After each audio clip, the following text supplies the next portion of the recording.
for two. Kickers are extra, I give them the boot. Ooh, going for two. Sit back, relax while I grab me a brew. Ooh, now I'm reclining while putting my time and I'm ready to go. My spine is aligning and much my lineups, my bank account grow. I am so rich, but knowledge is all that I'm leaving it with. Ooh, listen to this. Multiple options, how far can I get? Ooh, DFS Dynasty redraft tonight, I'm not finishing last. I'm finishing past any and all, I am looking to last. What else? This spot is popping and I am so locked in and only opening the door when it is opportunity knocking. And all of these spots keep on talking and talking. So what are we talking? What kind of alignment? And running it deep, even players forgotten or came from the bottom or hitting that top end. And this spot is popping, yeah, this spot is popping. And woo! This is the armchair, yeah. Put up your arms, yeah. Sound the alarm, yeah, yeah, yeah. Woo!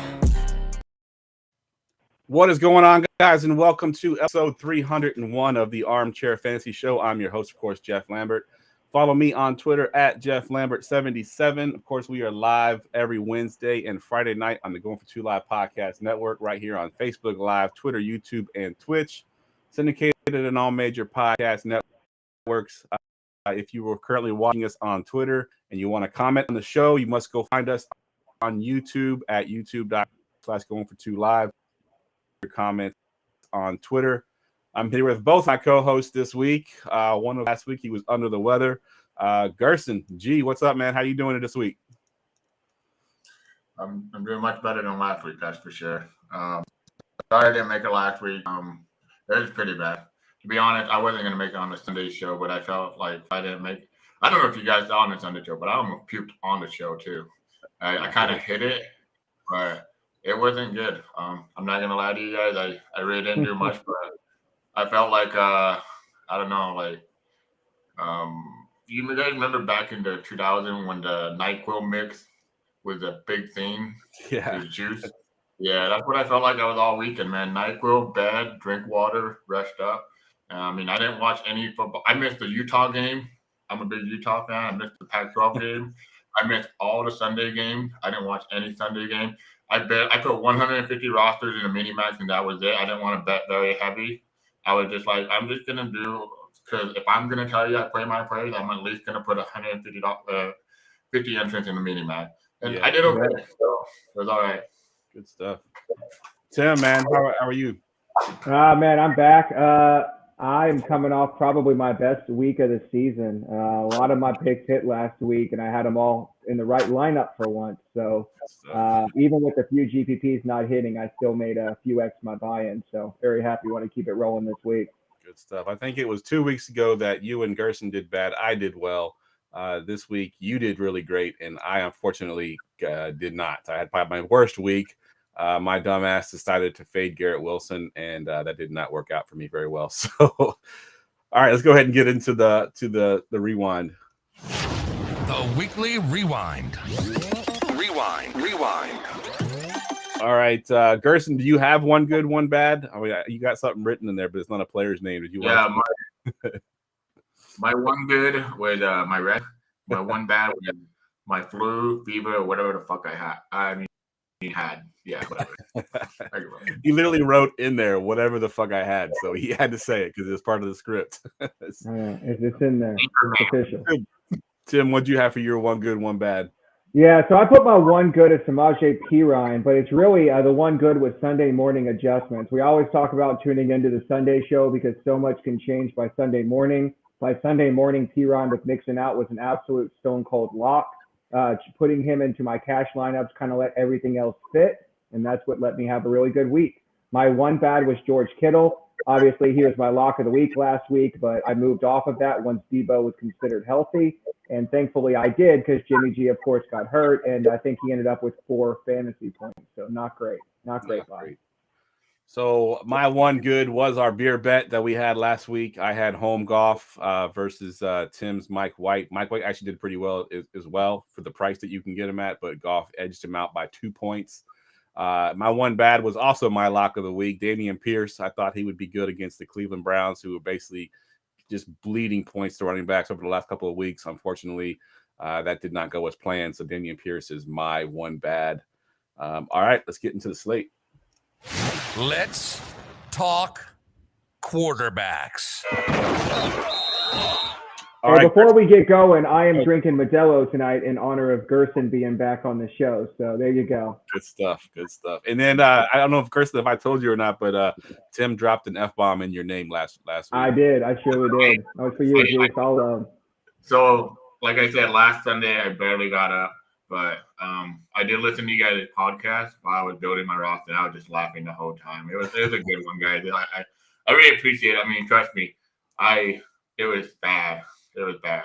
We know if you can't make the show, you've been on the show a couple of times, sick as hell, basically sick, falling asleep in the chair, and you still made it. But if you didn't make it this past week, then obviously you were sick.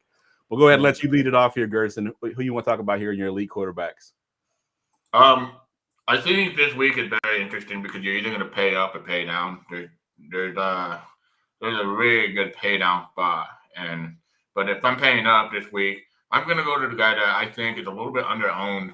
I'm kind of shocked to see his ownership at this low with Jalen Hurts at 7.9. He's more of an elite play for me. We saw last week what he did. I mean, he is basically what we want in a economical quarterback, but last week he didn't. We should have seen it, right? It was a pass funnel defense. He went for 330 yards, and Tim talked about it. It was a great call. I'm going right back to it, man. It's overlooked 7.5% ownership, 8,100 against the New York Giants. New York Giants defense kind of been a little bit lackluster in the last couple of weeks. Saquon might not play. Who knows? Maybe a bigger blowout. Give me 8,100 Jalen Hurts. I'm doing it more for the contrarian play on this one, GPP, because the other guy, he just highly owned. He's about 11.9, I think. But no, just give me Jalen Hurts. I think he might be the MVP this year if they don't give it to Patrick Mahomes. Yeah. It's kind of crazy to think that a guy that got drafted out of Oklahoma with a backup to Carson Wentz is going to be the MVP, But I love Jalen Hurts. I've been touting him since basically last year, So give me him at 8,100. Good stuff. Yeah, me and Tim both had Hurts as well. I did have one other guy that I think is also a GPP play only.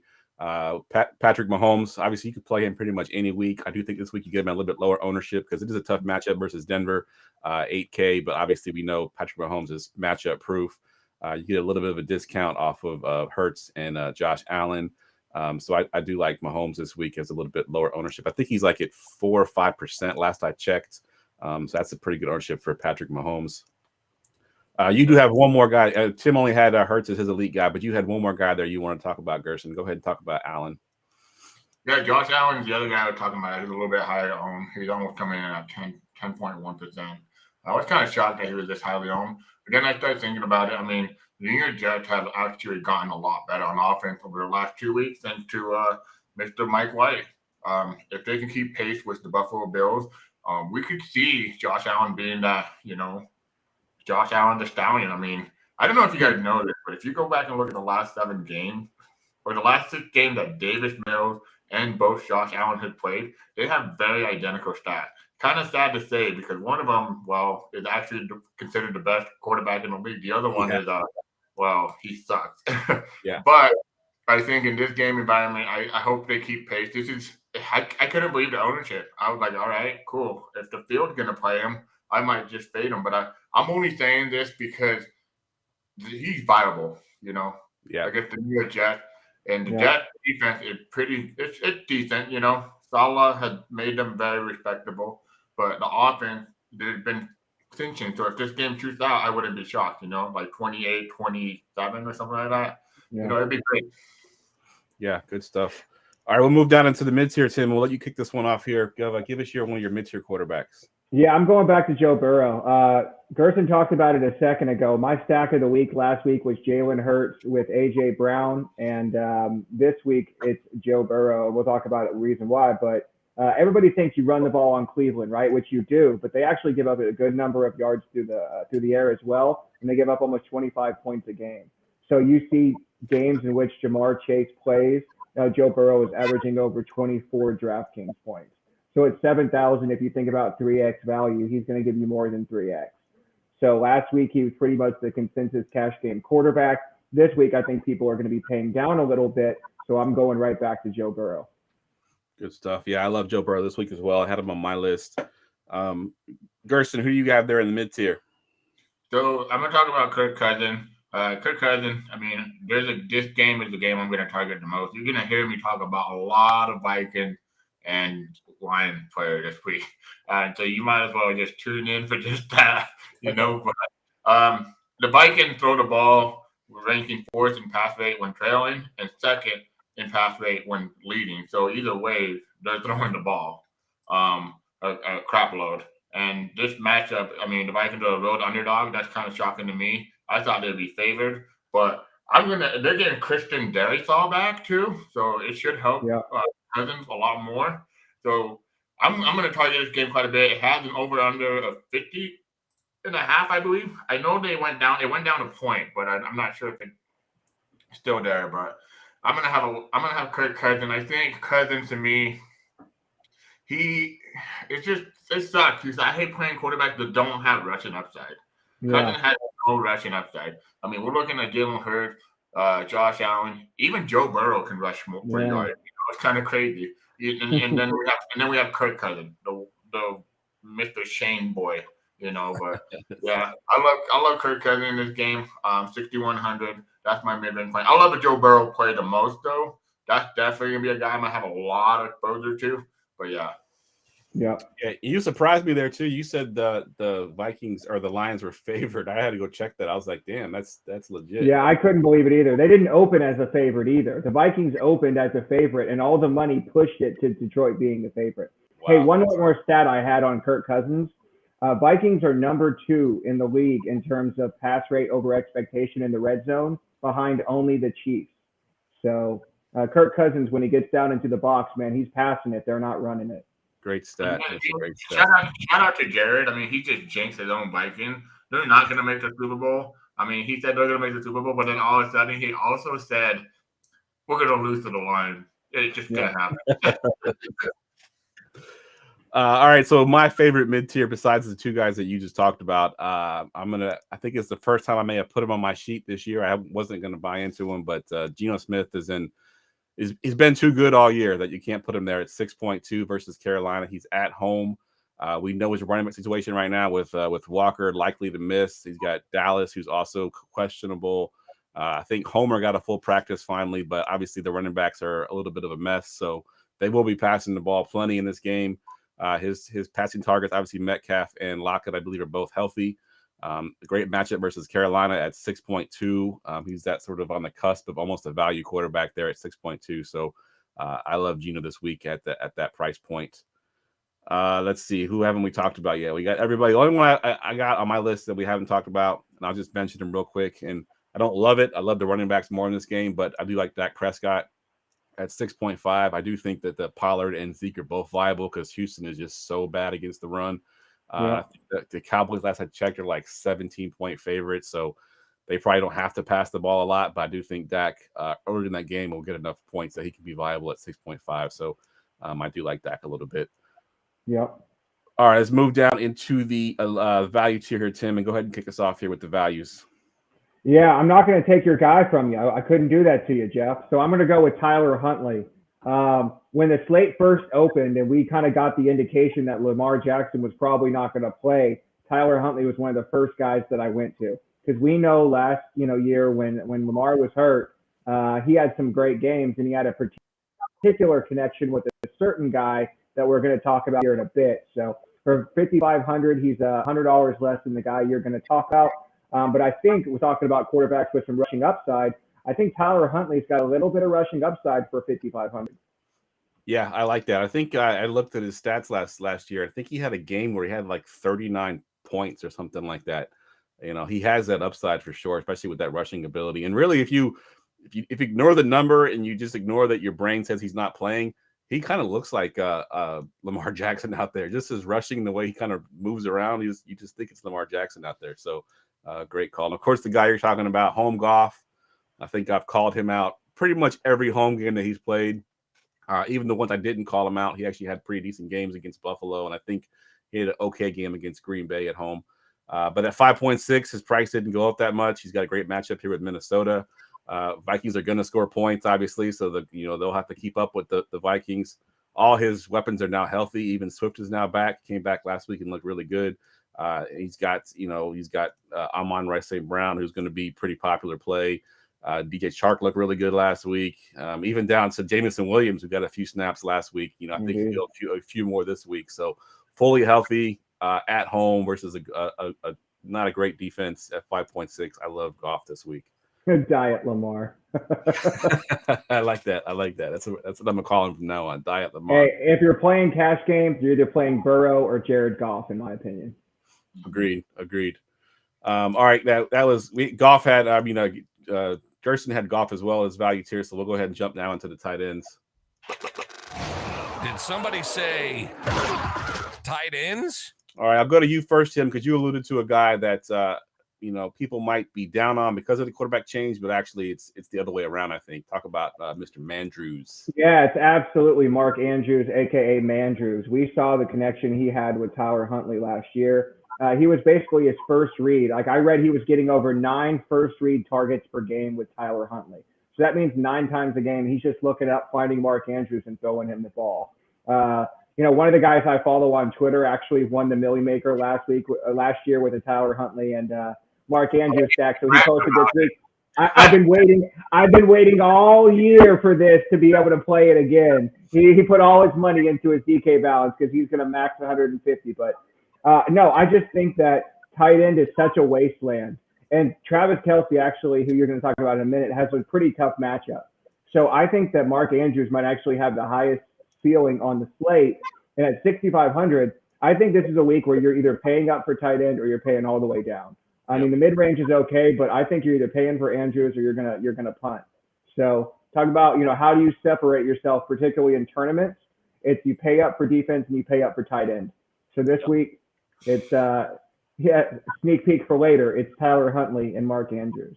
Yeah, I like it for sure because I think if you split that year last year in half and you do, pre Lamar Jackson injury and post Lamar Jackson injury, Andrews actually averaged more points per game with Huntley than he did with Lamar Jackson. So I love that call there at 6.5. Gerson, although you talk about Travis Kelce, we can pretty much copy paste him even in a tough matchup at 7.6. You still got Kelce there. Let's go ahead and talk about him a little bit. Yeah, I got Kelce, but I mean, my question is why not play Kelce? Because on a slate like this with only 10 games, I mean, he can be the difference maker. We've seen Kelce have 3 touchdown games with Patrick Mahomes. They are implied total 26.5. It's the 3rd highest on the main slate. I mean, I'm just gonna go. That secondary of Denver is pretty damn good, So I think they're gonna really go to Justin Simmons. Not a great tight end coverage safety. I mean, he's good, but Kelce's he's just roasting everybody, man. Correct. But it's like that is the one thing that worries me about Mark Andrews is that game's only projected for 17 points. So he has to get there at volume because he's probably not going to get a touchdown. And Vegas does pretty damn good this year at implied total. They've been doing damn well. Even sometimes I'm like, what? But I don't know, man. I don't mind the Mandrew call. It's just, to me, I think I'd rather have Kelce for the volume. I understand for Andrew, he had a great game last year. And if you go back and look at the game that he had, I mean, it was a monster game against Tyler Huntley had a monster game against the Green Bay Packers. But I mean, I get it. I remember. We're paying down, I think. Agreed. Yeah, I agree with you. I think, if you want to be different, you pay up, especially in tournaments. I think you can do that because they have that high upside. But overall, I think most lineups are going to be paying down. All right, so I'll move down into the mid tier and talk about Mr. Hockenson. Obviously, he's 5.1 going up against his old team in Detroit. We've talked about the revenge narrative and how we don't really believe in the revenge narrative, especially in the NFL. But I think there is some revenge narrative here. I do think that they get him the ball plenty already. I do think he wants to perform well against them. He's been getting targeted like crazy. I think he might even be the 2nd highest targeted player since he got to the Vikings, obviously behind Justin Jefferson. So at 5.1, if you're not paying all the way up to Kelce and you're not going to pay all the way down to the guys we're going to mention, I think Hawkinson's in that sweet spot right there at 5.1. Tim, who you got in your mid-tier? Yeah, I have Dalton Schultz. We talked about you don't really throw the ball on Houston, you run the ball, but the one place they're kind of weak to is to the tight end, right? They're pretty good against wide receivers. They're pretty good against pass-catching running backs, but they do give it up a little bit to the tight end. So if you are looking to get some exposure to the Dallas game and you're not wanting to play one of the running backs, I think you can play Dalton Schultz. He's had a really good connection with Dak. He looks for him down in the red zone. And like we talked about, nobody's going to really be looking in this mid-range at tight end. Agreed. And Gerson, you have one more mid-tier tight end there before we get to those values. Yeah, I got Pat Freiermuth. I think I've talked about him like the last 4 times, man, and he keeps getting targeted. Since Chase Claypool was traded, he had a 0.26 total point reception per route run. And Freiermuth, I mean, he's basically their leader in targets like every game. He basically that guy that I don't really expect a lot of ownership from this week. It's just, to me, they're going to go to Kelsey, Andrew, Hawkinson, but Freiermuth is right there at 6.6. So I can get him a lower ownership against Baltimore. I mean, Freiermuth is the number 1 wide receiver there, whether they like to look at it that way or not, but I'm going to go with Freiermuth. But then again, I think we're paying a little bit further down. Yeah, I like it. All right, go ahead and kick us off here in the value tier, Tim. I'm going to talk about – yeah, I got it. It's Greg Dulcich. I think that's where everybody's going this week. Cortland Sutton has been rolled out. After Cortland Sutton went out last week, he was kind of used as kind of that other wide receiver. There's been some reports he's been running routes as a wide receiver in camp this week. I don't know that I really care so much about that, but what I do care about is target share. And I think behind Jerry Jeudy, he's going to be second in target share this week. We know that you have to throw the ball against Kansas City. You can't really run the ball against that defense. At 3,400, projecting for 7 targets, I don't see how you don't just lock in Greg Dulcich. He's going to be popular. We know he's very up and down, but I mean, the target volume is there, and I think it's a good matchup as well. Greg Dulcich is not up and down. Russell Wilson's up and down. Yeah, that's true. That's very true. Very, very true. Yeah. We live and die with let's ride. Yeah, that's right. Yeah, I saw a meme. The fan had a paper bag over his head, and it said, "Let's hide." That's hilarious. All right, Gerson, give us your guy there, and if you can pronounce his name, I'll give you $10. Shikizu Okongwu. Nice. 2.7K. You owe me $10. 2.7K. No, this guy, he's more of an athlete. He kind of reminded me a little bit of Jonnu Smith when he was just like in his prime. It's funny because he played for the Titans. The Titans, yep. Shikizu, he's more, I don't know how to say, he's like a basketball player, and he's very athletic, but he's 2.7K. Treylon Burks isn't going to play. I mean, I can only name Nico Westbrook, Russell Westbrook. Nick Hakeem Westbrook and Robert Woods. And Bobby Trees. Don't forget Bobby Trees, man. Robert Tree. I mean, like, they're going to have to pass the ball to someone, and he's probably going to get some target. I'm not saying that he's going to get you like a 15-point game, but I'm hoping for a 7 to 8-point game at 2.7K. Like I said, I'm either paying down or paying up, but I agree. He's good, man. Like last week, he went 5 for 4, 68 yards. The week before that, 5 for 3. When I say 5 target, 3 receptions, 35 yards. I mean, he's gotten more than 40 yards this year. Let's see, 1, 2, 3, 4 times. So I mean, it's possible at that price range. I'm gonna take it. Agreed. I like it. And he lets you basically pay up for everything else. One guy I want to throw into the hat there is Cade Otton. He's been a little up and down. He's had some decent games. Of course, he had a touchdown last week. 2.8 versus San Francisco, who is very good against the tight end. We got some good cover linebackers, but I do think that the Bucs pass the ball so damn much that I think Cade Otton is always viable. He'll be a red zone option as well at 2.8. He'll be a lower owned option there at the cheaper price. And then Tim, you have a guy listed there with 2 question marks next to his name. I'm just curious to why you got him there. Yeah, my last I heard is that he was going to play. I don't know if he's still. He's off the injury report, so he's good. David Njoku. 2 reasons. Last week, he was going to play, and obviously he was ruled out at last minute. I think they said that he has a connection with Deshaun Watson, but really, you are just looking for any option as a run back if you're Joe Burrow stacks, right? Which I talked about at the top. So if you're running Joe Burrow and you want to look for somebody to bring it back on Cleveland, I'm going to go with David Njoku, man. At 3,900, you don't really need much from him. I mean, he's had multiple games with either a touchdown or, like 89 yards, 88 yards, 73 yards. So in the abyss that is the tight ends this week, I think David Njoku actually has some upside at a reasonable price. Yeah, I like that call. All right, before we get to the running backs here, today's show, as always, is brought to you by Underdog Fantasy. Not only do they do best ball leagues, they have pick 'em contests in which you can win up to 20 times your money. No head-to-heads, no lineups to set. You're not trying to beat 1,000 different lineups. Obviously, you could just pick simply higher or lower in 5-player props for a chance to win. Get the Underdog app for iOS or Android. Use our promo code GF2 to get a deposit match up to $100. They have player props for NFL, NBA, NHL, the World Cup, and a lot more. Again, the promo code is GF2. Get the app, use our code, place bets, win some money. It's that easy. And now let's get into the running backs. It's time for running backs. Running backs. All right, we'll kick off the running backs here with Tim. Go ahead and give me one of your running backs here. I need the drop. The drop.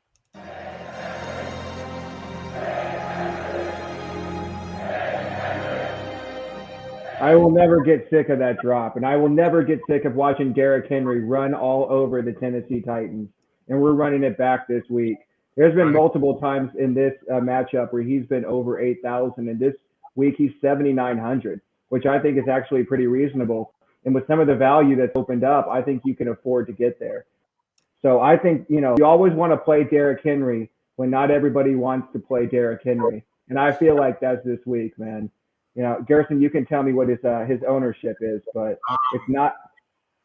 He's the second highest owned, but I think it's the feeling, right? It's the feeling playing him because he's let you down 3 weeks in a row now, or 2 weeks in a row. But and he is facing he's gonna run over. It's officially D. Hember. Right, so we have to remember that, right? It's the start of December, and he gets a matchup against a team that he historically has just trampled. So I think this is his get-right game. 25-plus points for Derrick Henry incoming. Not to mention, we just talked about the tight end there, but Treylon Burks obviously is out. It's his one of his top targets. Yeah, and then Tannehill himself dealing with an injury, has an ankle injury. So. I mean, the script is there. Hand the ball off 30 times to Derrick Henry. Let him just do his thing. And we've seen them do it. We've seen, what's his name? We talk about it. Vrabel, right? And we were just going to give the ball to Derrick every play. Yeah, that's the game plan again this week. Exactly. All right, Gerson, give me one of your elite plays here. I love a Derrick Henry call for sure. I got the Jaguars. That's almost a smash spot. I'm going to Christian McCaffrey. I think when Christian McCaffrey got traded to 49ers, we all like, okay, here we go, running back by committee still, right? Still Elijah Mitchell, is that his name? Yep. Elijah Mitchell is still Trey Mason or whatever other running back they have there. Who like TDP? You start naming them, Jeff Lambert, he's back there too, But no, I mean, if you take away what's his name, Elijah Mitchell, this is what his snapshot really looked like. Game without Elijah Mitchell. And this is like, let's do a comparison. Let's compare it like game without CMC without Elijah Mitchell and then Austin Eckler. I think we can all agree that Austin Eckler is the stud, right? So he had 81% of the snap share. Eckler has 64%. He has 72% route share. Eckler has 55%. He has 17.5 carries per game. Eckler has 11. CMC had 9.5 targets. Eckler had 8.7, 145 yards for scrimmage. Eckler had 96. I mean, the points total is also higher, but it's just my comparison to that is that if we're getting CMC at a higher usage and Eckler, I mean, he's basically a stud already as known, but to me, CMC is the best play this week. I love Henry, don't get me wrong.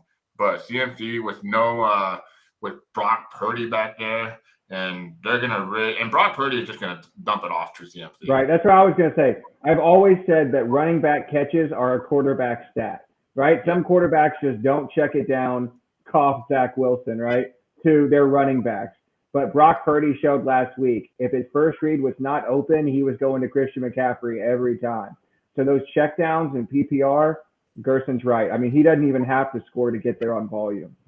Yeah, and one thing I will say as a fan too, Christian McCaffrey, and obviously in Carolina, ran a different scheme as far as how to run the ball. They ran a lot of gap scheme where he would pick the gap, he would jump cut to a different gap, and then take off. And the zone reads gonna be kind of a thing that he's kind of learned.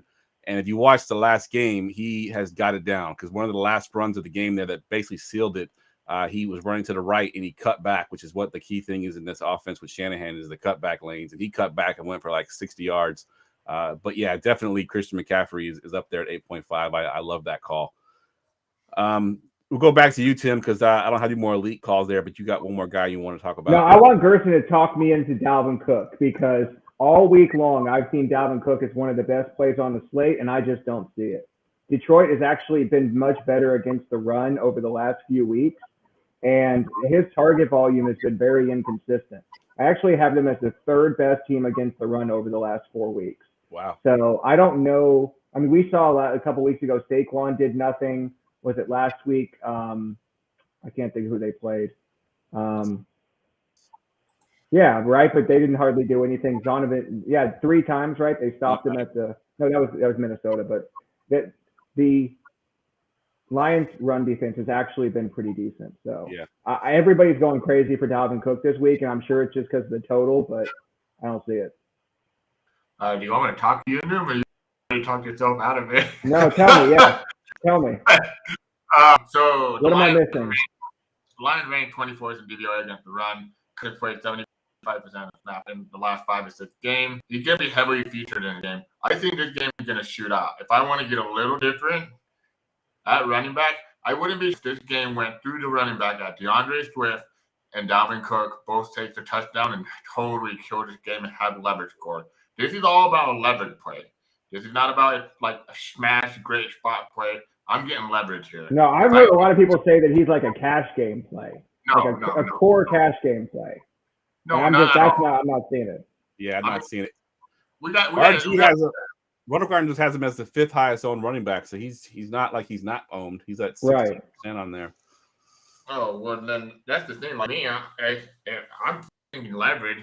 If his ownership is that high, I'm gonna pivot somewhere else. I think the reason why his ownership is gathering higher and higher. He's 7,300. Dalvin Cook last year, and this defense hasn't gotten any better. He had a 42-point game. I don't know if you guys remember. He got 202 yards and 2 touchdowns, average 9.5 carries per yard. Sorry, guys. 9.5 yards per carry. I mean, if he has a big game like that, we've seen it happen before, But I mean, the ownership doesn't matter. But I think I just want so much exposure to that game because that's the only game on that I can see being like that battle back and forth. Yep. Yeah. Agreed. All right, let's move down into the mid-tier. Lock it in. All right, so last week I went on and on about Dameon Pierce going up against the Cleveland Browns and how bad their run defense is. I had Dameon Pierce as my lock of the week. It did not pan out.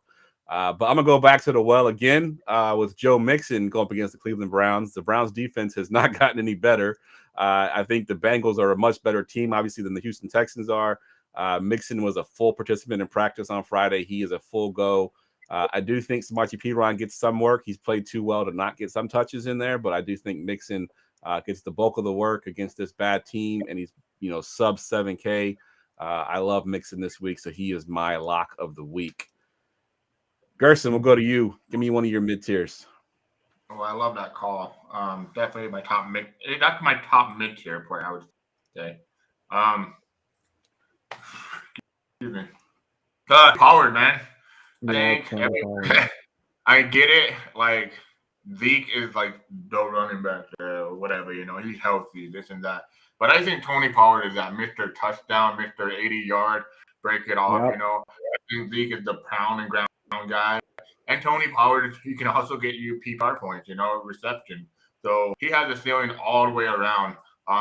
Pollard, I mean, his yard per carry this year in many games. Let's see. Week 5, he had 10.8 yards per carry. Week 7, he had 6.9 yards per carry. Week 8, he had 9.4 yards per carry. And then 5.2, 5.3. And then week 13, 7.6 yards per carry. If he gets the carry, he busts one out at that price range against that terrible run defense. The Houston Texans are probably one of the worst run defense I know. They are the worst. Yeah. But the thing is this. I'm telling you this. Go to defense. I'm not going to have a lot of defense there because that defense is going to put them in the red zone so many times that Pollard and Zeke, they're going to eat. And sooner or later, they're both going to eat out of the same bowl, Yeah, they're going to run the ball like 40 times this week. Hey, so one stat I had on Pollard before we move on. He's number 2 in the entire NFL in terms of rush yards over expectation. So, I mean, Zeke is going to get you your 12, 14, maybe 16 points. But if you're looking for 30, Zeke's not going to get you that, right? It's going to have to be Pollard. Yeah, I think both of them are viable. I think agree. They both can be. I mean, they're at home. I think they're favored by 17 points. I mean, there's definitely a scenario where they're running the ball out, running the clock out at the end of the game, and they're both getting touches. So I think both of them are viable. Yeah, real quick, Scott in the chat said, I see a lot of guys playing Zeke and Pollard. I don't know about that. I think this is more viable on like a Thanksgiving 3-game slate than a 10-game slate. I think there's a lot of good running back plays on this slate. So they would all have to fail for a 2 Cowboys build to be viable.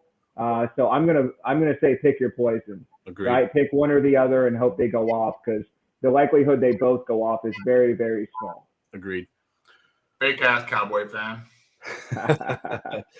All right, Tim, give me one of your mid-tier guys here. Yeah, I only had one other guy we didn't talk about, and that's DeAndre Swift, aka Swifty, long time. One of the guys I've been talking about since he came into the league, and he hasn't been healthy, for much of the year. But last week we finally saw him healthy and what it looks like, and what it looks like is 20 touches and a large amount of involvement in the passing game.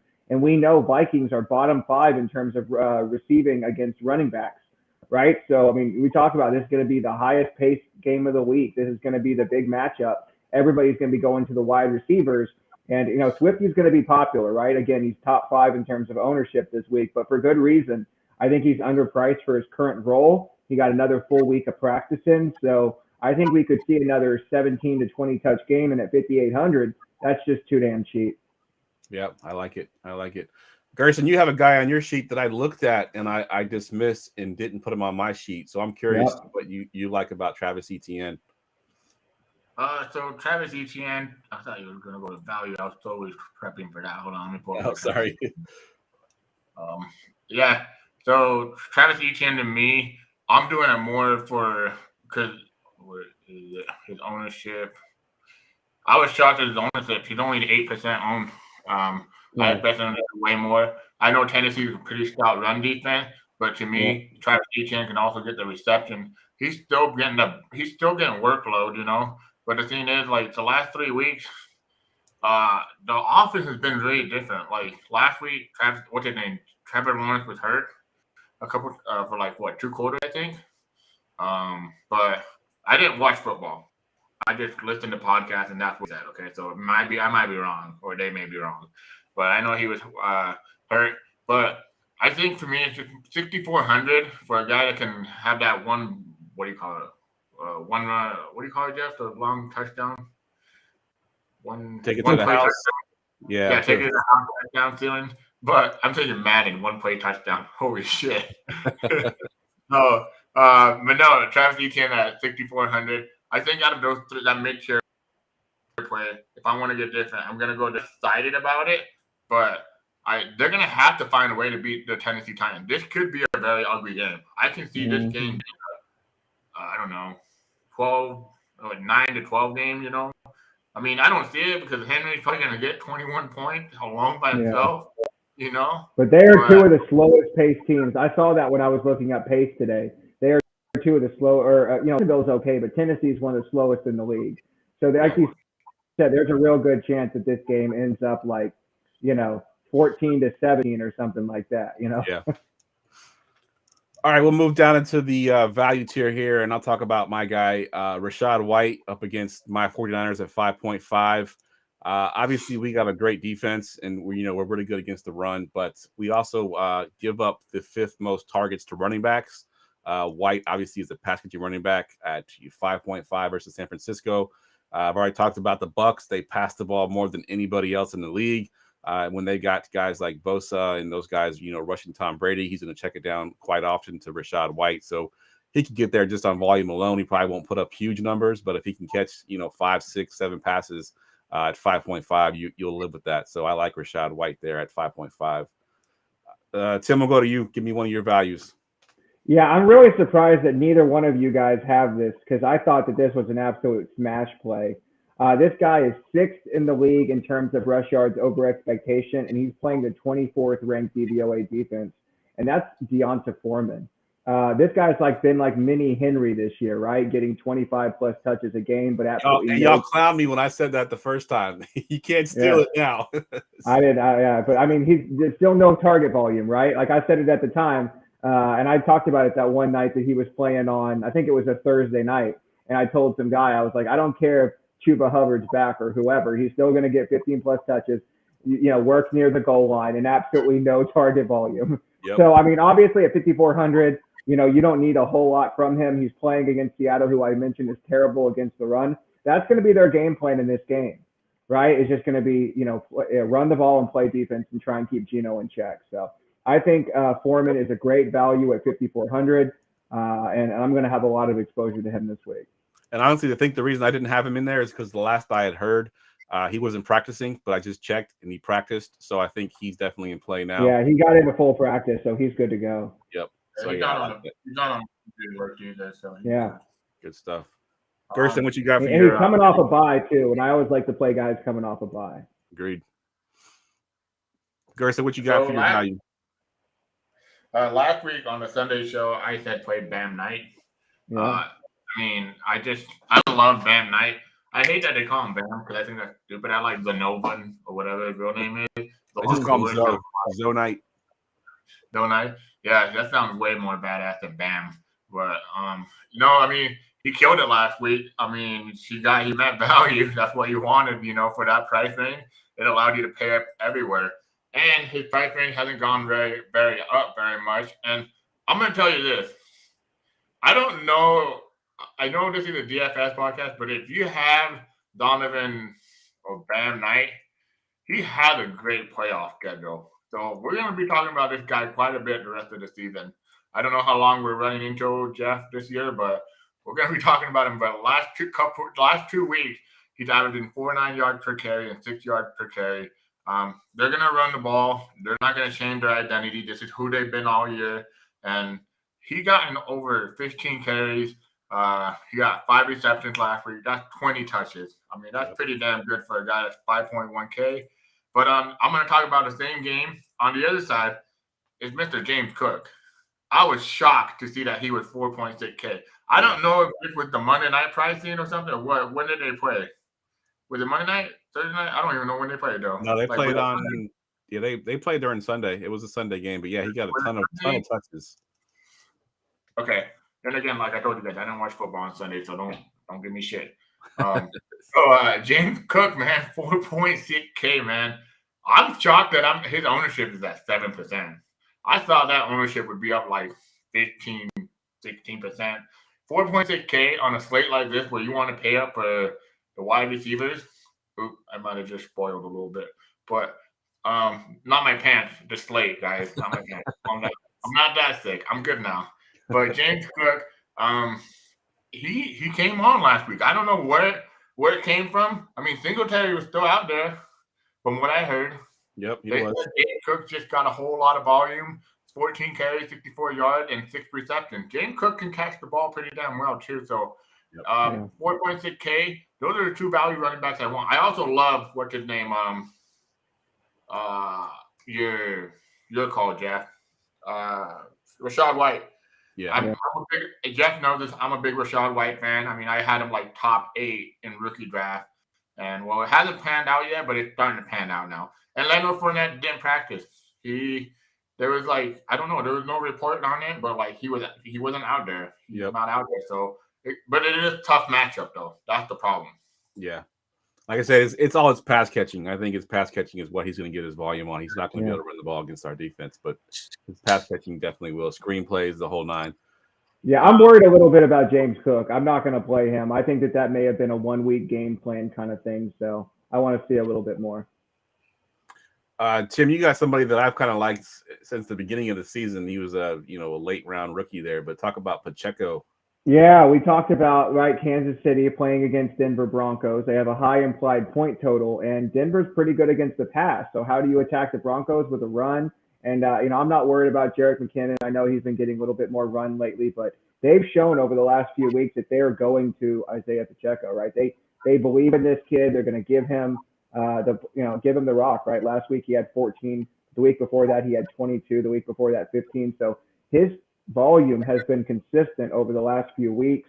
He had a touchdown in the last 2 weeks, and I think that continues again this week against Denver, who is basically top 5 against the pass and very average against the run. Yeah, good call. The only guy that I have that we haven't talked about yet, and is really dependent on injury report here, but we already know that Kenneth Walker is probably going to be out. DJ Dallas is also questionable. Homer's the only one in that backfield for Seattle that seems to be healthy at 5K. If those other guys are all out and Homer gets the full workload there, Carolina's 22nd DVOA versus the run, and Homer gets that workload, I do think that he'll be viable at 5K. I don't love it, but if you wanted to pay down and get Homer on that, I don't mind it. As long as Dallas and Walker are both out, I think if Dallas and Homer are both healthy, they stay split, and it's not really as good as I want it to be. But if Homer's the only one back there, then at 5K, I do like it. Play Gino. All right, let's get into the wide receivers. And now, wide receivers.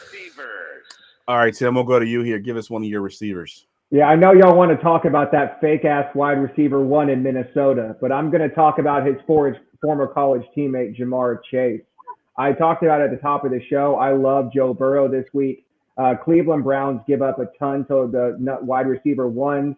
What's his name? Denzel Ward has been getting his ass cooked all year long. And I know Jamar Chase was upset that he didn't get to be in this first matchup. He looked really good last week in his first week back. Joe Burrow went to him multiple times. And I feel like one of those 30-point Jamar Chase games is incoming, man. So it's Chase week. I like it. 7.9. That's a great call there. I will mention that fake-ass wide receiver 1, Justin Jefferson, 9K versus Detroit. We talked about this game already. It's going to be high scoring. It's going to be back and forth. Justin Jefferson's the best player on the field. At 9,000, he's expensive, so you got to really find some value to get him in there. But I do think he's, obviously could pay off his price very easily. He's the receiver that basically is he's unguardable. You put anybody out there, he can definitely beat them at 9K versus Detroit in what should be a high total game. All right, let's go to Gerson. Lock it in. All right, Gerson, give us your lock of the week. Yeah. So, hold on. Before I give my lock of the week, let's talk about why we've been. Because I have had people ask me, why do you guys say fake ass wide receiver 1? So the reason why we say fake ass wide receiver 1, there was like 3 weeks that we played Jefferson like heavy. No, it was like 2 weeks. Including the last time against Detroit. Yeah. Detroit and Philadelphia Eagles, and then there was another game too against Dallas too. And so every single time he has the dud game, we play him, Yep. and it's just smash spot, and then he has fake ass numbers, All right. But the real guy that's not a fake ass wide receiver 1 is Mr. Amon-Ra St. Brown. We're the sunshine, baby. The sun god, man. 26% ownership, though. Holy shit, dude. This is what we come to, huh? Against the Minnesota Vikings. They're one of the worst. They are the worst wide receivers. They allow the most points against wide receivers. I mean, total points, guys. That's how bad they are. I mean, they have a pretty bad secondary, but when you allow the most points to wide receivers, whoo, I mean, you suck.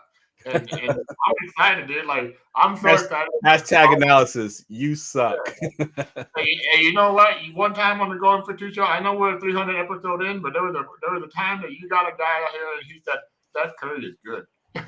Yes, That's better analysis than that did happen. But I'm on around Good stuff. 7,800. He should really be priced up. Okay, so here's some. I'm just talking. I'm just so excited, dude. But I'm on around St. Brown, right? In his last 13 games when he's healthy, right? He's at 10.9 yards. When I say he's healthy, he's not listed on the injury report. He's not game time decision. He's not, he's 10.9 targets per game, 24.6 fantasy per game in the last 13 games. He hit at least 15 fantasy points in 12 of his 13 and double-digit targets in 11 and 13 over the full season. 24.6 fantasy points per game would lead all wide receivers by 2 points. Basically, what we're talking about right now is Amon-Ra St. Brown is this year's Cooper Kupp when he's healthy. Yeah. Kupp DraftKings price in his final 8 games last year was, in his final 8 games while he plays right now, it's 9,300. St. Brown is 1,500 less. So we're basically getting Cooper Kupp at a $1,500 price discount. Yeah, I love that. Yeah, I've seen some sites that have him as the number 1 projected wide receiver value. Yeah, at 7,800, that's just ridiculous. Yep, I was just going to say on Roto-Grinders, he's the best value. He's the highest owned, and he's the 3rd highest owned total player behind Joe Mixon and Greg Dulcich. So, yeah, he's been a beast. And can we please? I still see the narrative on Twitter. Jameson Williams is not going to take away from Amon-Ra. There's no more narrative where he's going to get his targets taken away from. Not going to be as good. Time to put him in a legit receiver. So yeah, I definitely agree with that. Guys, you guys got to remember, this is the guy that named all the receivers that were drafted before him. Like, this guy is legit. Yeah, he knows. Alpha, man. Yep. He has alpha. He's a real wide receiver 1, not a fake ass wide receiver. Agreed. All right, I'm gonna name my other guy that I have on my list, and then we'll go to you, Tim. CeeDee Lamb. I already mentioned Dak. I know everyone's been playing the running game, but I do still think that the passing game is viable here against Houston. CeeDee Lamb 7.5. If you compare him up with Dak, I do think that there's still a good pair for fairly inexpensive compared to some of the other stacks that we're going to be on this slate here. So I still like CeeDee Lamb versus Houston. Tim, you got something else on your list there as well. I almost put him on my list. I do. I'm going back to A.J. Brown this week. I said last week my stack was Hurts and A.J. Brown, and I'm going right back to it. No corner has been burned in single coverage more than Fabian Moreau for the Giants. We saw Terry McLaurin last week seemingly come alive, which, by the way, that was going to be my other something good last week, as I said, stick with the plan, fuck the recency bias, play Terry McLaurin in this matchup, and he went off. So once again, I'm going to say, the matchup is what matters here. He's going to get single coverage on A.J. Brown. You just play it. So save $1,000 and play A.J. Brown over Justin Jefferson. I'm calling it right now. I like that call. All right, we'll move down into the mid-tier, and I'll mention a guy that I love this week. Unfortunately, he's playing against my team, the 49ers, at 6.7, and that's Chris Godwin. I said it on the last 2 shows. I said it last week and the week before that the Niners are very bad against the slot. We saw 2 weeks ago when they put D-Hop in the slot. Every time they put D-Hop in the slot, he got open and got a catch. Last week versus the Dolphins, if you saw the very first play of the game, Trent Sherfield in the slot went for 75-yard touchdown. So Chris Godwin plays a lot of snaps in the slot at 6.7. I do think that he is probably my most popular, or my favorite at least, mid-tier receiver on the slate against my 49ers. And we'll go to you next, Tim. Give me one of your mid-tiers. Yeah, I'm going to go with Tyler Lockett. We talked about Geno and his, explosion last week, right? And we saw Tyler Lockett, I think everybody wants to play, maybe you can tell me, Gerson, what the ownership looks like, but I feel like everybody wants to play, DK Metcalf this week, and I'm going to go with Tyler Lockett. I feel like the way that they're going to win this matchup against Carolina is definitely through the pass, right? You're not going to beat Carolina through the run, but I think it's really on that right side. J.C. Horn is going to be matched up with DK Metcalf at least most of the game. And not to say he's going to completely lock him down, but I'd much rather get the matchup with Tyler Lockett on the other side against, let me look at this up, C.J. Henderson, right? So I think the matchup favors him. I think he's still at a good price at 6,500. And we saw just last week he went over 30 DraftKings points. So I don't think he'll be super high owned, certainly not in stacks.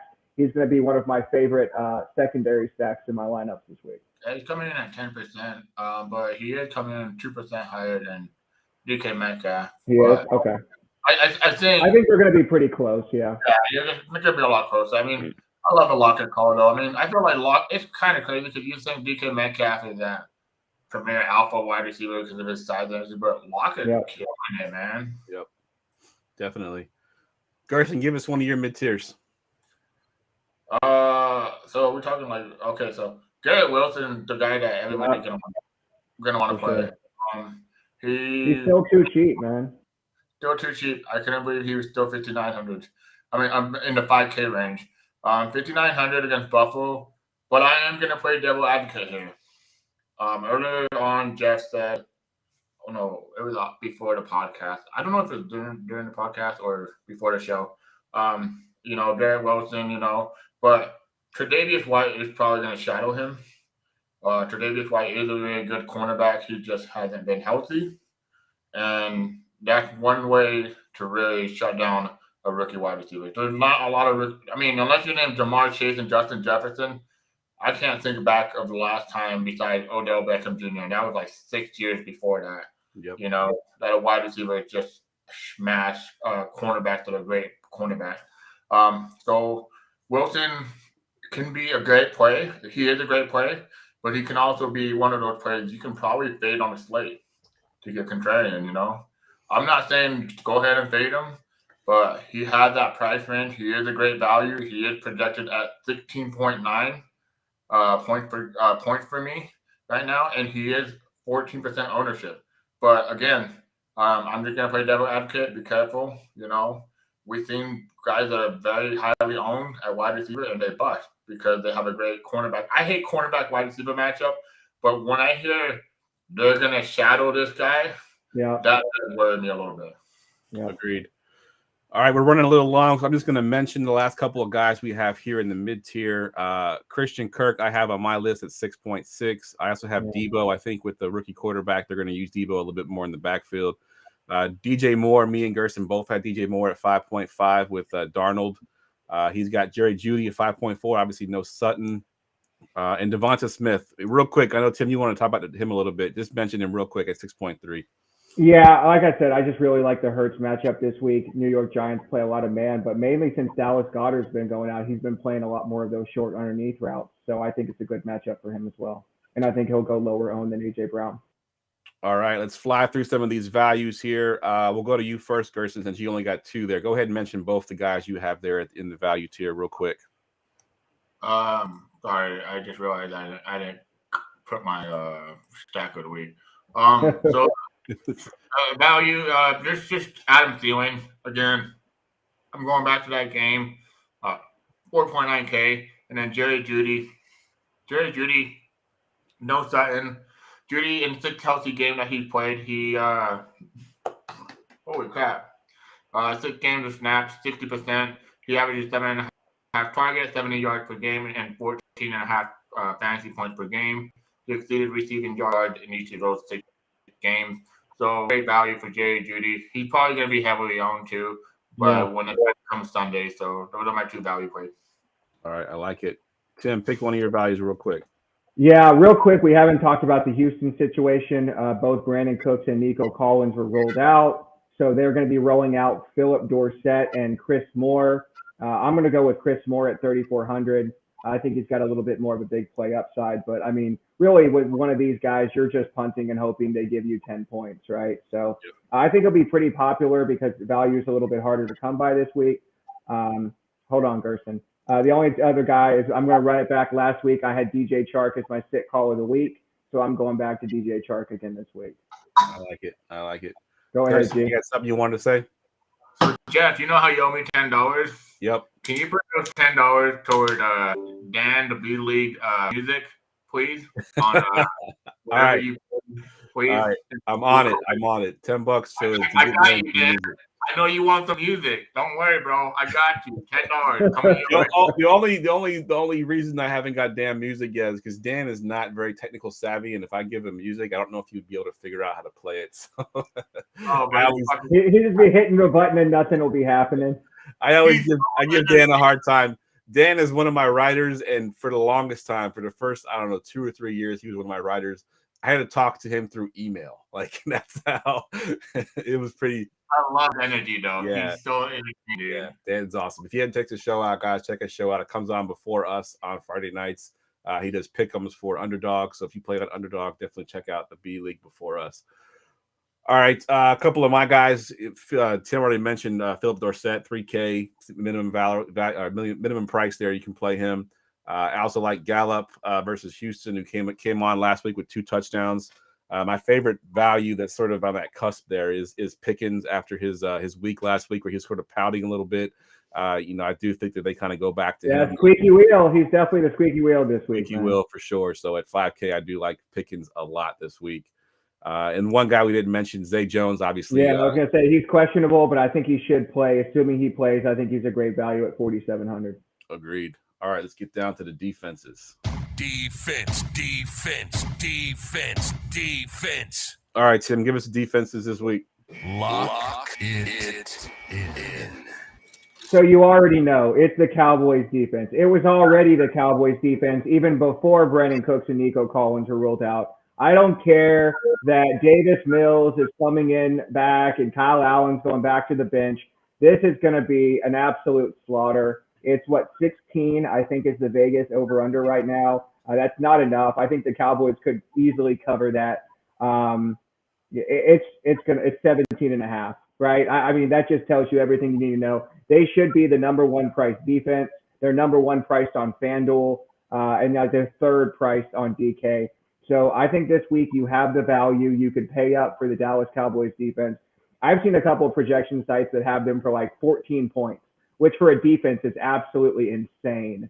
Yeah. So I have them probably closer to 10 to 12. But I mean, I talked about it in the tight end segment, right? There's 2 ways that you win a GPP and separate yourself. It's paying up a tight end and paying up a defense. I think a lot of people will be paying up for Cowboys this week, but I think for good reason. Good stuff. And Gerson has the Cowboys as well. So go ahead and give us the other 2 that you have there, Tim, real quick. Yeah, I think if you're paying down, the pay down option is the Panthers.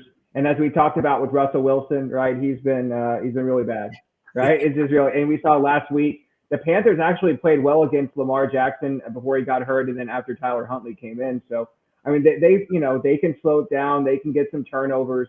For 2,200, they can pay off value. But I think you're really trying to find a way up to the Cowboys this week.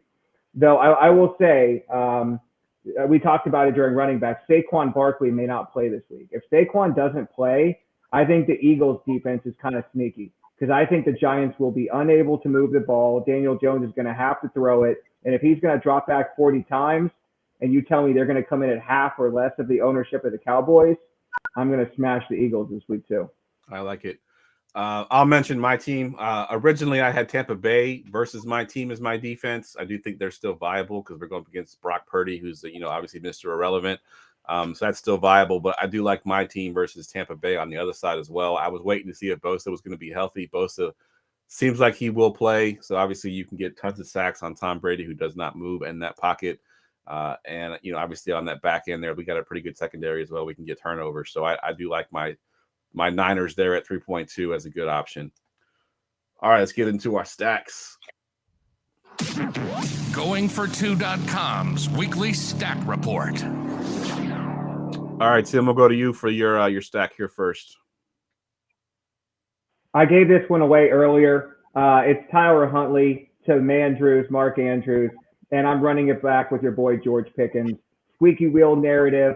He's going to get some target volume this week, and you actually attack Baltimore with the right wide receiver, which is where he's usually lined up. So I think everything kind of fits together for this to be my favorite stack of the week. For a minute there, I thought you said the white wide receiver. No, all right, definitely not.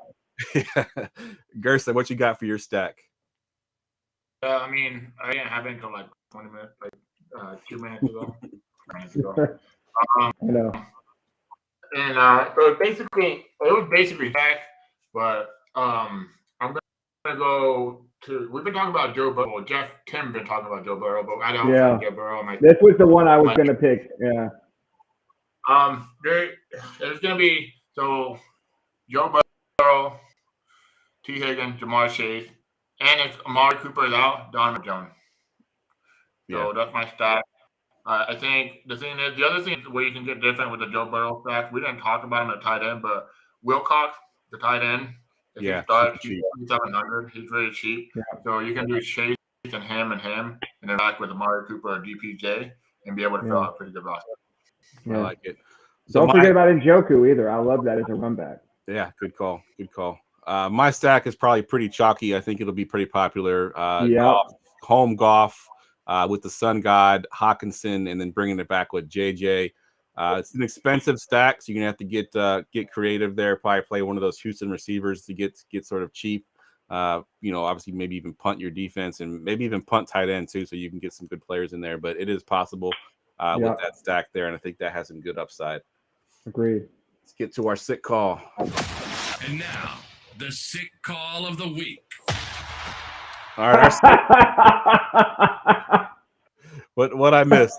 I just saw who Gerson picked. So before Gerson got on, just pull back the curtain. I said I was going to use this guy as my sit call, and then I didn't want to pick a guy on the same team as Jeff's guy. And he went there. So, yeah, we'll go to you first then, Gerson. What I want to say is it's been a while. Week 9 was the last time that we hit on any of our sit calls. And I hit one. Tim hit one last week. Week 13, he hit on DJ Shark.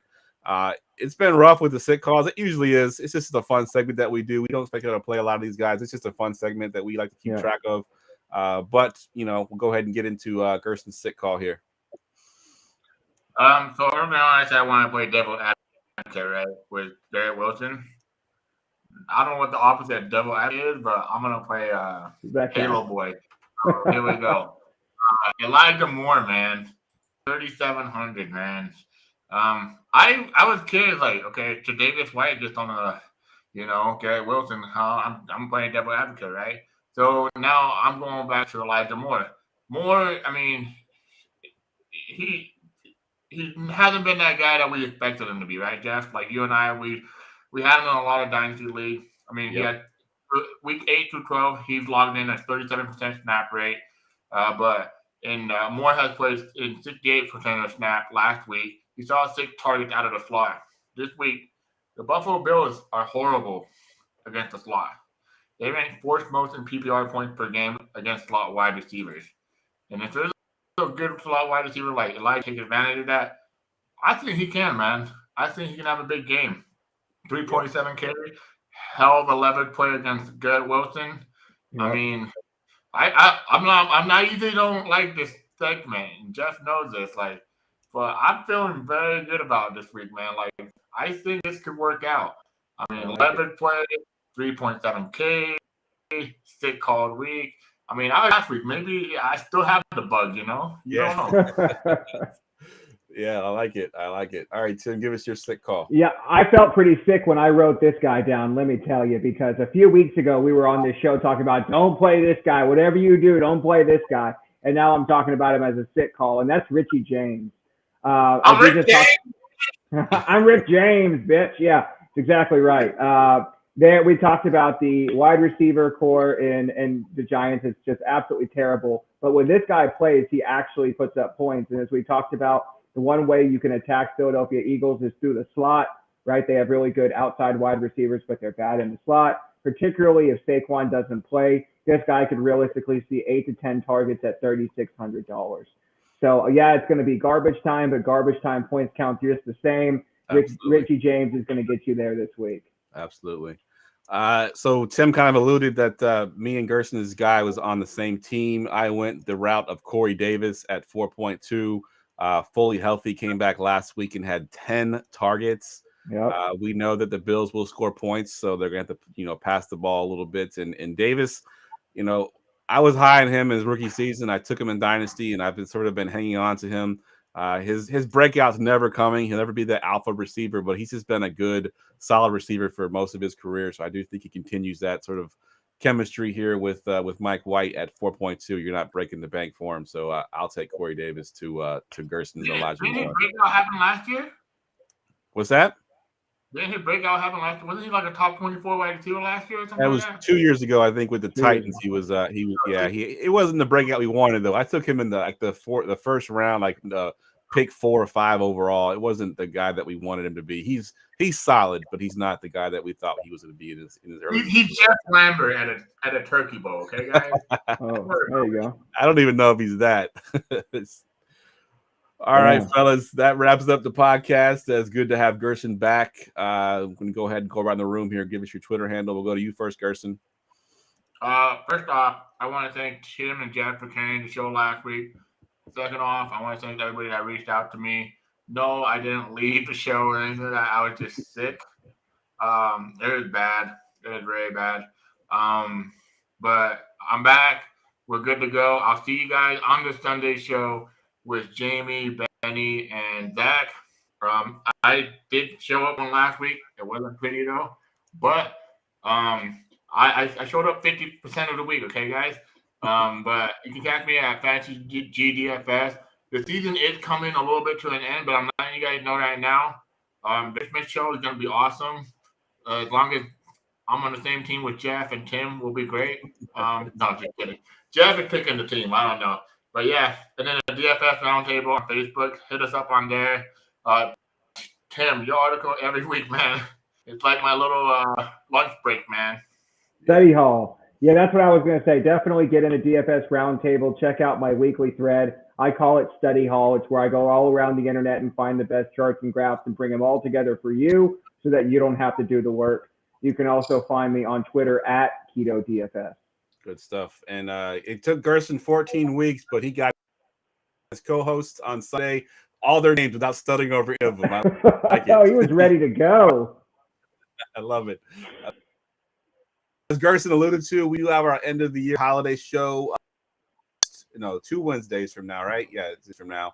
Yeah. We'll have our holiday show the 21st. Basically, all the Going for 2 live hosts means we can get to come on the show. We play games, play trivia. We did Jeopardy last year. I have a fun mock draft plan that we're going to all do. So if you're coming for fantasy advice, you're not going to find any. We're just going to get drunk, have fun, and just jump in the chat and have fun with us. What's up, Gerson? What are you going to say? Sorry, I forgot to say that. But hey, congratulations, Jeff, to your 300th episode the other time. Yeah, absolutely. You couldn't fake a flu brother. for this one to be a 300 show. But 301 right here, baby. Congratulations, Going for 2 show, Armchair Fantasy show. Hey, we hope another 300 more, baby. Yes, absolutely. Yeah, we had a little bit of a walk down memory lane after the show last week. We went and looked up, everyone's first appearance. I think Gerson, you were what week? You were episode 4, I think. Week 2. Yeah. So yeah, it was pretty cool. It was bad. I'm glad we don't. Yeah, let's not bring up the past. Yeah, that was back in the day when I would call Gerson on my cell phone and I would put it on speaker and I would hold it close to my mic. That's basically how we had guests. There was no video; it was all audio. So that was a long time ago, but it was cool to see. To go back and look at some of those things and see how far we've come. It was a lot of fun. It's like that guy from what's his name, Ant-Man, where he goes, "Look at us now, look at us now." Yeah, look at us now. Yeah. All right, fellas, that's a wrap. Good luck to everybody in the chat this weekend. Hopefully, you're profitable. We will see y'all next Friday. For Tim, for Gerson, I'm Jeff. See ya. Go Pack, go, baby. We on bye.